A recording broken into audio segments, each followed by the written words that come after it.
Welcome to Graduate Compass, the podcast for graduates who haven't quite figured out what their next step is going to be.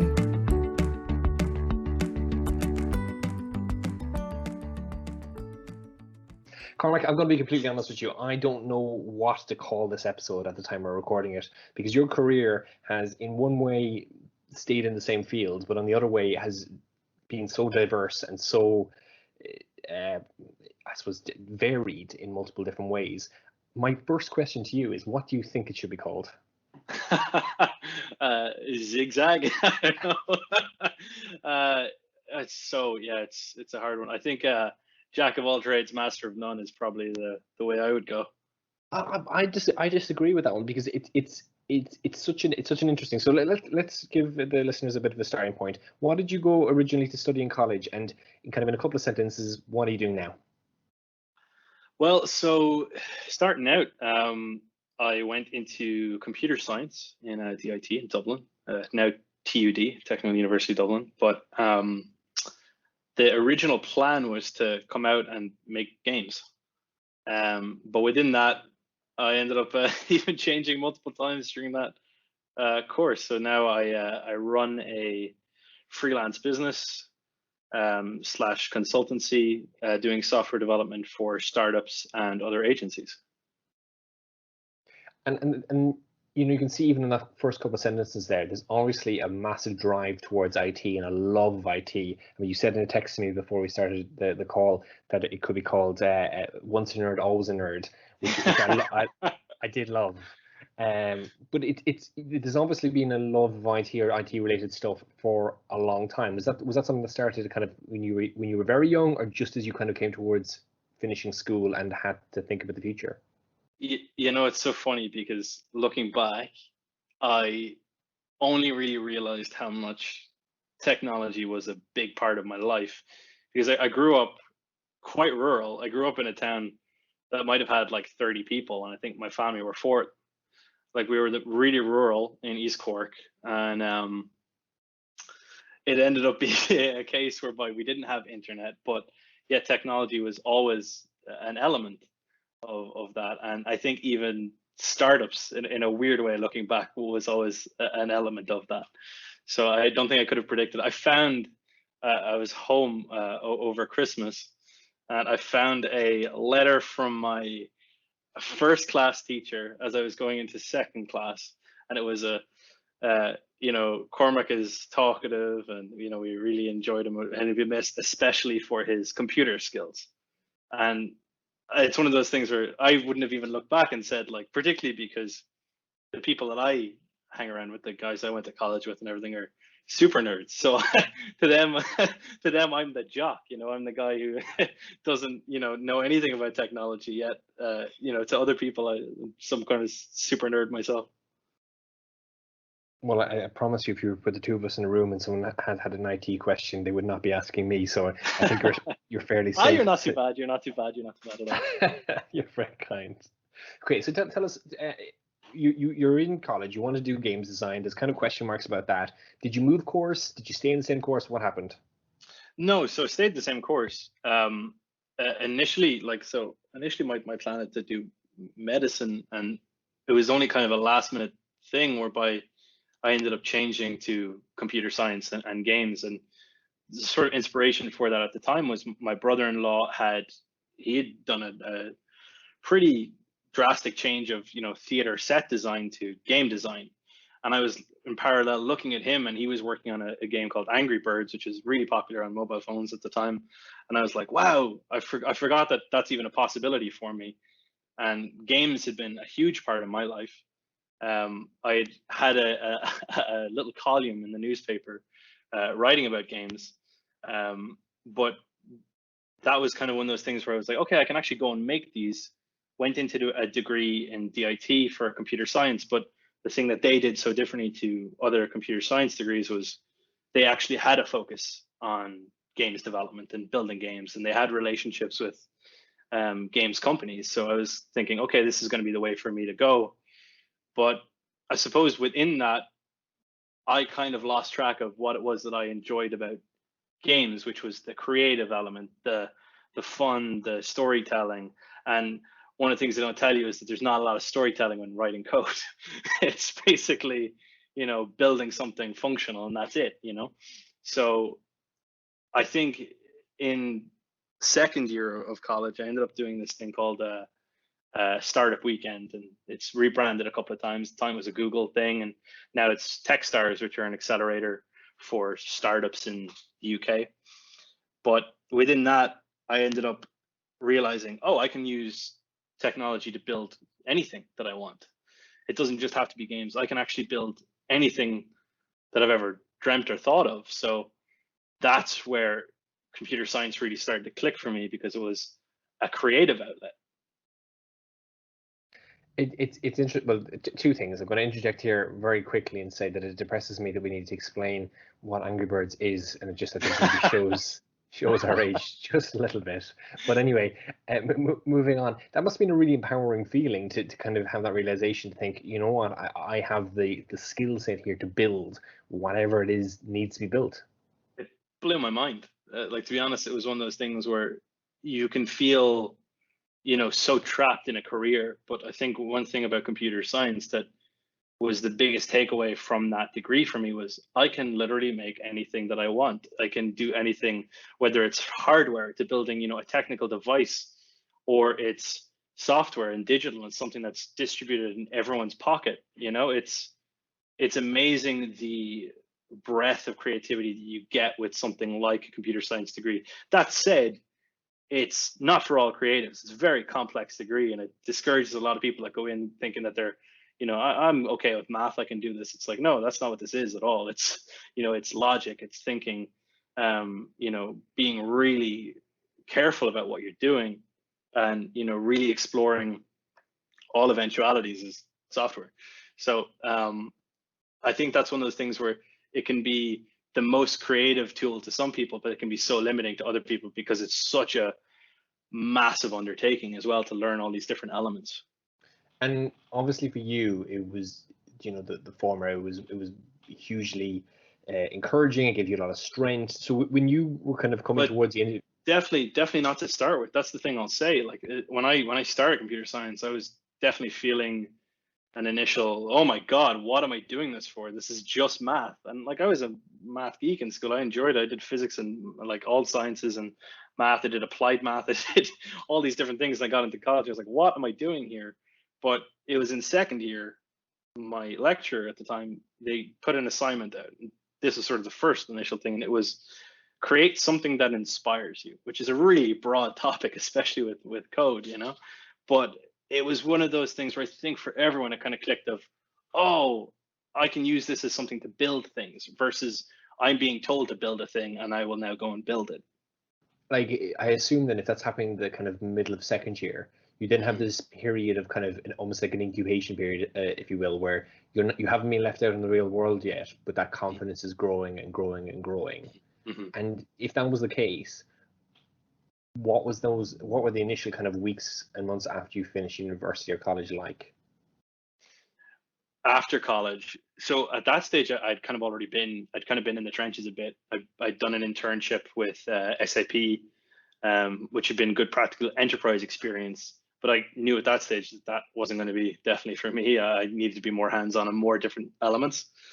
But after college, I ended up in a startup because I'd been in that space a little bit a while. I've been trying to get involved as much as possible after that startup weekend. And I think it's only once you're put into an environment where you're not given a direct, job description, that your job description is go and be creative and go and get involved in as many different areas as possible, the more you'll grow.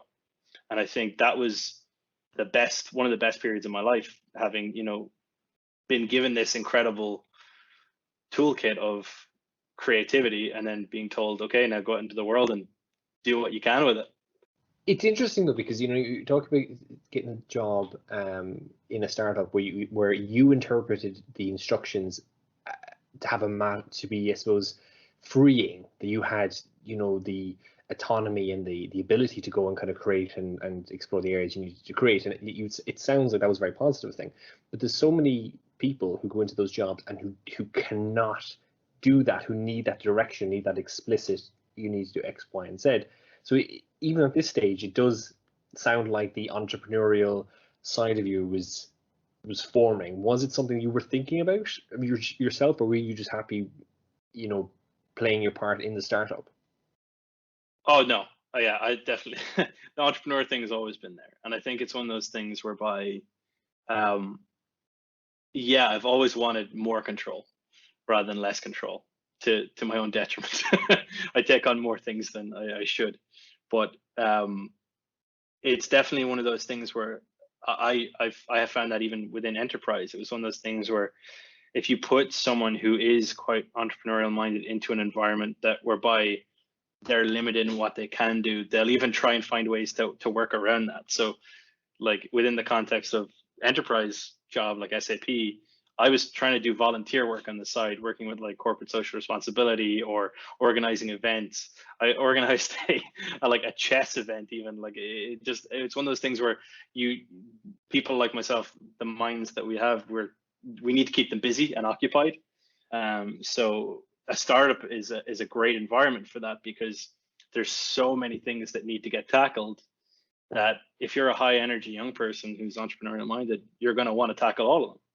And so for you, like I'm imagining at this point, I mean, you're kind of what, in your early 20s, you're fresh out of college, you're doing the startup job. Was life literally just work? Yes. Yeah, but I loved it. And I think that's one of the things where if you like, you should get paid for the work you do. And startups, especially early stage startups, a lot of the time they don't pay very well. What they do pay for is experience and fun. Like there's so much learning that you can take away from something like that. But for me, like at one point I remember like I would leave an office at like 9 and I'd be in for 9 every day, and that was just because we were small team, and things were hectic and we were trying to build lots of different things, and I enjoyed it. I wanted to be there. I wanted to be working on this thing, and I cared about what we were building at the time, and I wanted to contribute as much as possible.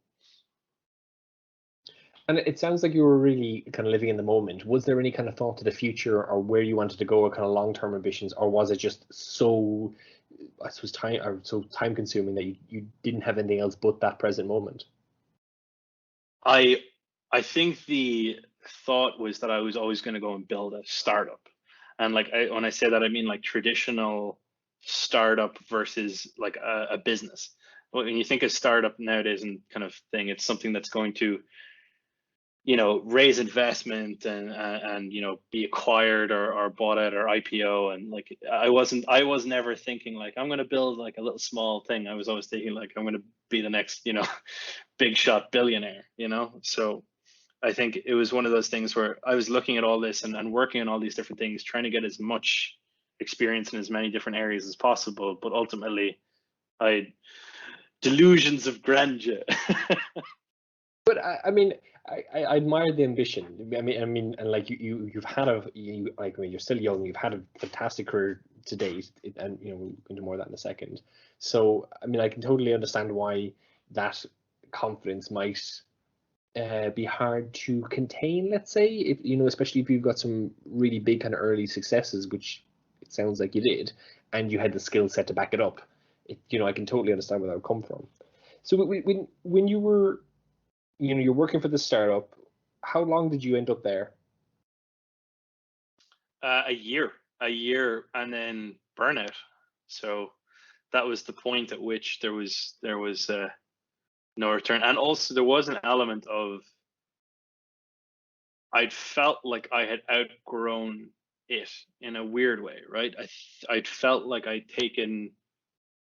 feel like when you're in a new environment, there's a learning period, and then there's a growth period, and then there's kind of a plateau that you can hit within, whereby there's not a lot of opportunity for further growth, and you kind of feel as though you've learned as much as you can within that environment as well. And I had both of those, but paired with the fact that I had been working 9 till 9 for the guts of a year, and even within that as well, like there was an associated startup life outside of that, which the thing with startups is it's networking, it's going out to startup events and going to a thing. Like I ended up eating a lot of dinners that were, pizzas and all these different starters and things that people would have at events, because that was where you were, that's where you didn't get a chance to go home for dinner. You were just brought to an event or to do this. So I think after a year of that, I was ready to like reset entirely, and I ended up moving home for a couple of months, and that was kind of a point where I had been so involved, so social, networking all the time, working on all these different things, but completely neglected any time to, I don't know, relax or, unwind. And when you were in that phase, then did it go from one extreme to the other, where you were working all the time to just like needing that time to recover, or were you still kind of keeping yourself occupied with your kind of side projects and your own kind of interests? No, I went completely like cold turkey almost, in the sense where I moved home with my family to a home, and I didn't have internet. I I wasn't online even. I was just completely remote, down by a beach going for walks, and it was one of those things where I felt at the time like, one, very fortunate to have that opportunity. Like, my folks and everything like were so supportive of me doing that, because I think they'd seen how hard I'd been working, and they were like, oh God, we need to rein him in a bit here. But I ended up like really using that time to kind of think about what I enjoyed about that life and what I didn't enjoy about that life. And I think I ended up rereading a book, and I've read this book almost like once a year for the last like 10 years at this stage. But it's called The 4 Hour Work Week. It's a Tim Ferriss book. But in that, I kind of fell in love again with what I like about startups and businesses, and I ended up, even without internet, starting to code again. And it was one of those things where like, oh, I like this, I like the creativity. And then that sort of spiraled into, oh, let me see about just coding up a website for myself. And then it grew and grew and grew until the point where I was like, let me get back to this. Let me get back to doing what I enjoy. I have the experience now. I have the credibility. Let's start working with some businesses that I choose to work with. So that's when I started my company. I'm not even going to go there to ask how you can start coding without the internet. That goes beyond my mental capacity, so I'm going to skip past that one. But I am going to quickly just say, for those of you who haven't read 4 Hour Work Week, I don't think I've ever experienced such synchronicity in someone's book reading compared to their life story, because that is effectively what the book is about with Tim Ferriss and how he pushes on from that. So I just thought that was really interesting. But my actual question to you is, right, when you were going into the starting up your own business, what happened? Yeah, I'll take it from there. A lot. So it started. I started my company in Wexford. I was living in Wexford. My family home in Wexford at that time, and I started by reaching out to, there's a local enterprise office, and I was like saying, hey, like, if I'd started up a company, never done this before, what do I need to do? They provided me with some guidance and some tips, and had to submit like business plans. They're like, this is some things you can work on and do that. And but it started at being like, okay, look, time to get clients. So I did what I'd seen in movies and what I'd seen in all these stories that I'd read of. I just started doing cold calls, and I basically got the yellow pages for Wexford, and I looked at all these businesses in Wexford that were retail shops and everything. And I was calling them, saying like, hey, you don't know me, but can I build you a website?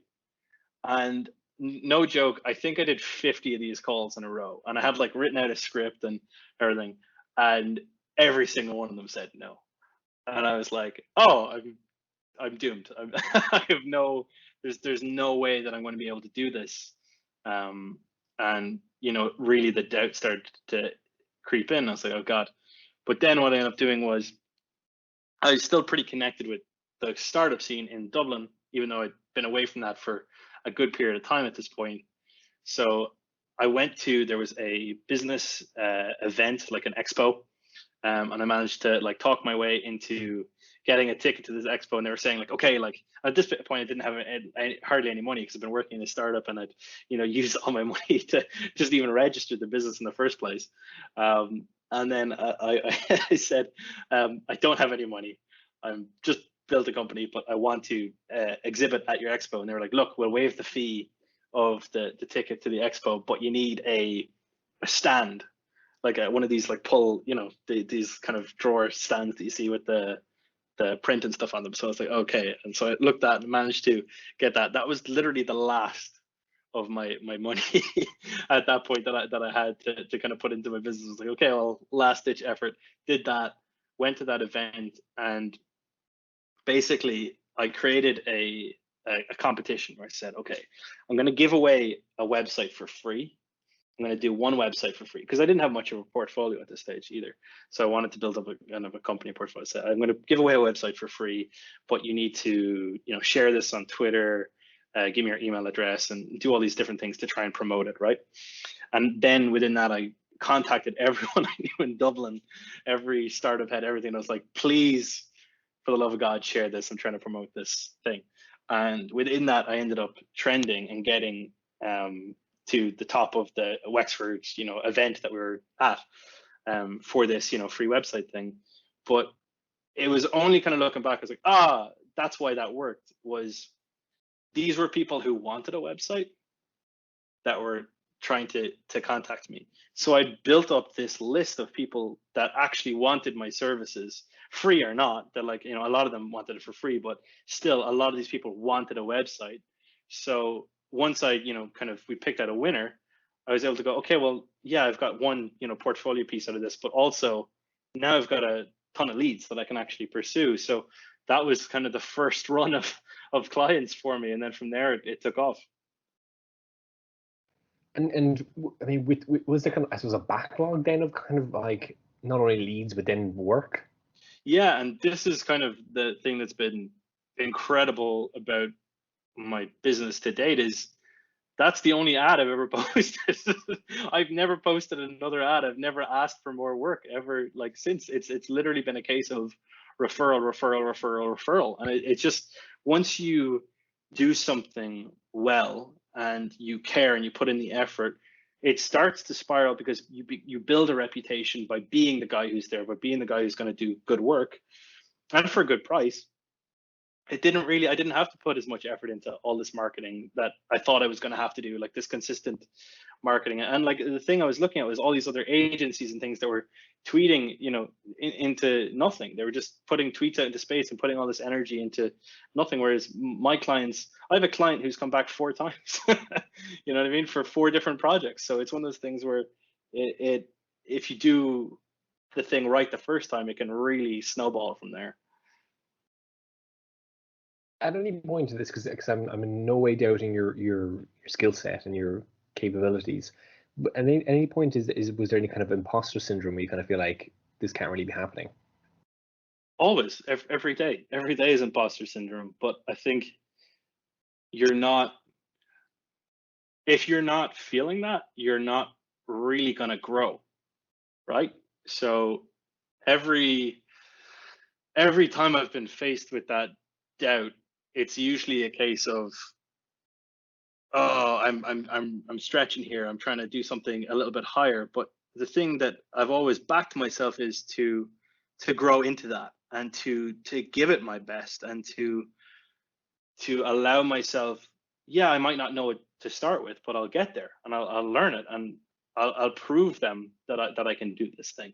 And I think that mentality even is probably where, again, you know, those referrals and that, you know, consistent client base comes from, is because they know that I'm going to do everything that I can. And I kind of want to just push forward a bit in the timeline. So you're at this a while, things start to develop. You did mention to me that you had kind of was it a consultant client in the US at one point, or that was yeah. So within a few months of working and doing, you know, this setting up the company, I think it was nearly 3 years ago at this point. I ended up working with a startup out of New Jersey, and they had approached a recruiter had approached me, but at the time they were looking for contractors. And at the time I was going like, okay, like I want more inbound work that's, you know, steady, that I'm not having to do client after client after client, that I have kind of one bread and butter client for a while. Now, I never imagined that it was going to be working with them as long as I did, but you know, I think that's just what happens is you get involved with something that you're interested in, care about, and you just kind of stick around. And one thing I didn't know until today was that you mentioned that you actually, it wasn't just you in the business for a while, you actually had employees as well. How did that go? Yeah, that's like, so I had basically two guys that came on as interns. So one of them was a guy who'd been in college with me, and he ended up joining, and that went well. But that's really tricky as well, because you know he was a friend first, and I think one of the things that I found incredibly difficult was drawing the line between a friend and an employee. That was quite challenging, to be honest. And I think it's something that was my first time really being responsible for someone other than myself.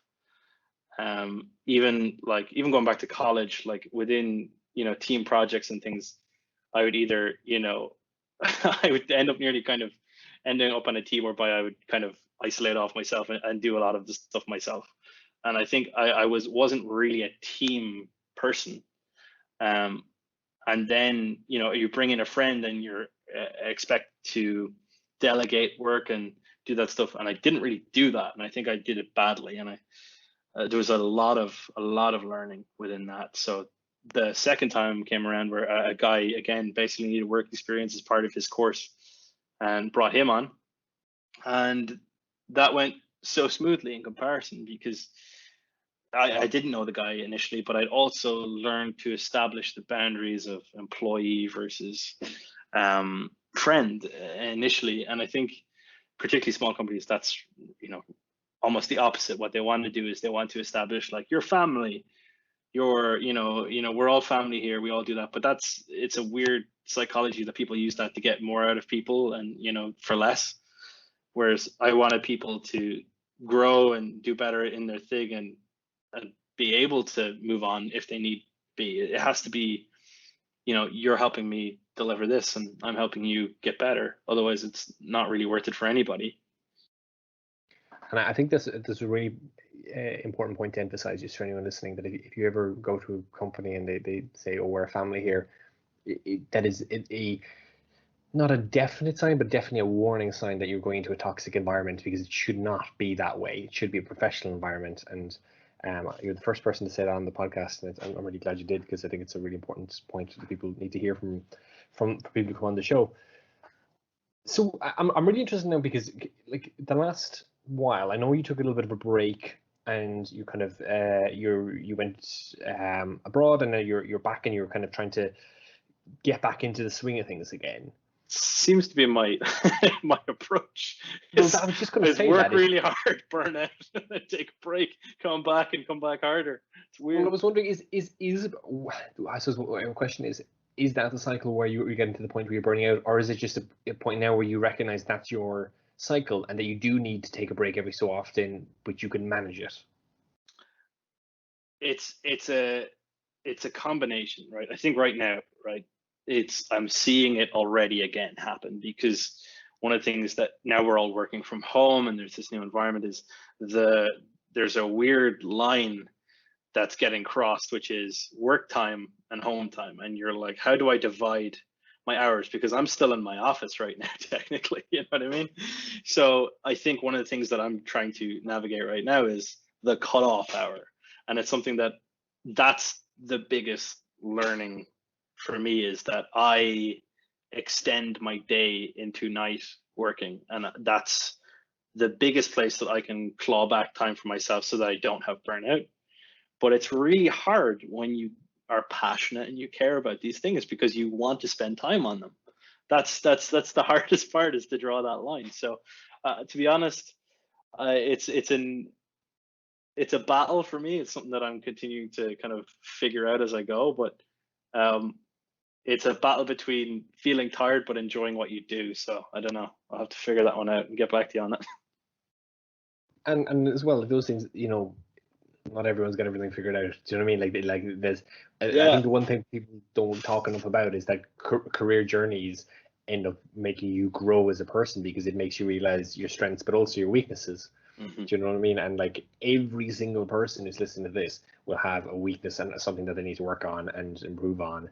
And it's just very different for different people, I suppose. And I think we're aware of it, and I think I'm definitely aware of that in myself, that I get carried away and that I want to keep working. I want to keep working on all these things, and I take on. The other thing is that because I'm creative minded, and this is the detriment of being a creative person, is you want to work on so many different things. Like I have a backlog of tasks that I'm watching get longer versus get solved, and that's the peril. So there's not enough hours in the day, particularly when you have the skills to build this stuff, because you have to go, okay, well, which one do I want to actually work on?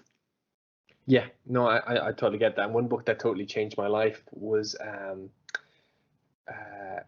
Grit by Dr. Angela Duckworth, because she talks about, if I remember correctly, and it's been a while since I read it, about the idea of finishing something. And that, very like yourself, I always had those kind of several different projects on the go, and it made me realize, no, I've got to focus on one, and just the rest need to go to hell for now. And it's a very, very difficult thing to do when you're someone who has ideas and you want to push. And I'm sure a lot of people listening will be in the same boat as that. Have to give that a read. Just one other point on that though as well is the other element as well is knowing when to draw the line on something. So knowing when enough is enough on a thing, and being able to be confident, say that's enough, I can put that out there into the world right now. Because I've worked on projects that just keep growing legs and keep growing legs and keep growing legs, and it's one of those things where sometimes getting a thing out there is what you need in order to have the motivation to continue it and continue working on it, is not to try and basically build Facebook overnight, but rather build an element and then contribute to that and grow and grow and grow. So that's one other piece I would say, is just focus on what's the littlest bit here that I can do to solve my problem, or put this thing out into the world, and then grow from there. I think you may have, I don't know, been subconsciously reading my mind, because my next question was about asking you what your advice was for anyone listening, and you've already touched on that advice. Is there anything else you'd like to add to that before we come to the end? I'm not sure. I think it's hard to say, because it's such a it's an ever-changing role that I find myself in, so it's hard to kind of give any one piece of advice. I think the one thing I'll say is try and find something that you enjoy doing and that you're willing to work long hours for, something that you feel motivated to continue working on, but try and find something as well that's not going to consume your life and pull you down a rabbit hole either. But find something that you really enjoy doing. And they say what's that saying, that do something you love and you'll never work a day in your life. You will work a day in your life, you'll work long hours, but it'll be worth it and you'll enjoy it. So do it. I love that. I'm going to be honest, right, to end today's show, I want to end on what we started our actual phone call with before we started recording, which is you probably had the best flex of any guest I've ever had on the show so far, and I wanted to share that, if that's okay with you, before we go. So me and Cormac are currently having a chat on one of the video platforms.